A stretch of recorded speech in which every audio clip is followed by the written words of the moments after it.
সুপারিশ শিক্ষা মন্ত্রণালয়ে উপস্থিত হওয়ার পরেও শান্তিপূর্ণভাবে আলোচনার মাধ্যম দিয়ে আমাদের এমপিও দাবি, এই যে রাস্তায় দাঁড়িয়েছি আমরা সমস্ত সত্যক্ষ থেকে শুরু করে কর্মচারী পিয়ন পাঠ করেছে, সেই টাকা দিলে সমস্ত শিক্ষা প্রতিষ্ঠান এমপি হয়ে মুখা রেখে তারা বিভিন্ন ভাবে পায়তারা করে এই 17 বছর বঞ্চিত করে প্রেস ক্লাবের সামনে সারা বাংলাদেশ থেকে আবার, যে কারণে আগামীতে আমরা যে কঠোরতর কর্মসূচি দেব, আগামী 22 তারিখের মধ্যে আমাদের এই দাবি শর্ত থাকবে।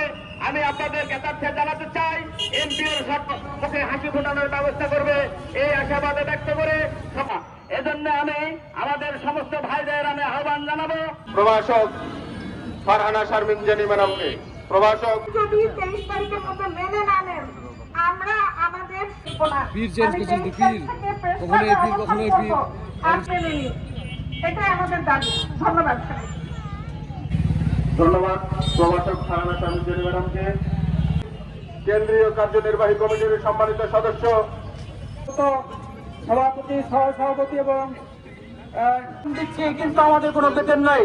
এজন্য আমি সরকার বাহাদুরকে জানাতে চাই, আমাদের এই যুক্তির দাবি যদি না মানা হয় তাহলে আমরা আগামী 23 তারিখ ঢাকা অভিমুখে আমরা অবস্থান করব এবং 23 তারিখে আমরা প্রেস ক্লাবে অবস্থান কর্মসূচি সহ আমাদের লাগাতার আন্দোলন চলবে ইনশাআল্লাহ। যারা মন্ত্রী আমলা মিনিস্টাররা যারা আছেন, যারা ফ্যাসিস্টের দোসররা এখনো আছেন, তারা কিন্তু ইচ্ছা মতন অবৈধভাবে দালালি করছেন, ঘুষ খাচ্ছেন, সুদ খাচ্ছেন।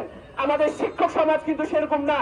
আমাদের শিক্ষক সমাজ তাদের মাথার ঘাম পায়ে ফেলে আমাদেরকে শিক্ষিত করার জন্য তাদের সব সময়টুকু দিয়ে দিচ্ছে এবং আমাদের জন্য তাদের জীবনটাকে তারা উৎসর্গ করে দিয়েছে যেন আমরা আগামীতে দেশকে ভালো কিছু দিতে পারি। আমরা তাকে ভদ্রভাবে সুযোগ দিয়েছি, আমরা কোনো আন্দোলনে নামিনি। আমরা আমাদের দাবি যৌক্তিকভাবে তাদেরকে দফায় দফায় স্মারকলিপির মাধ্যমে দিয়েছি।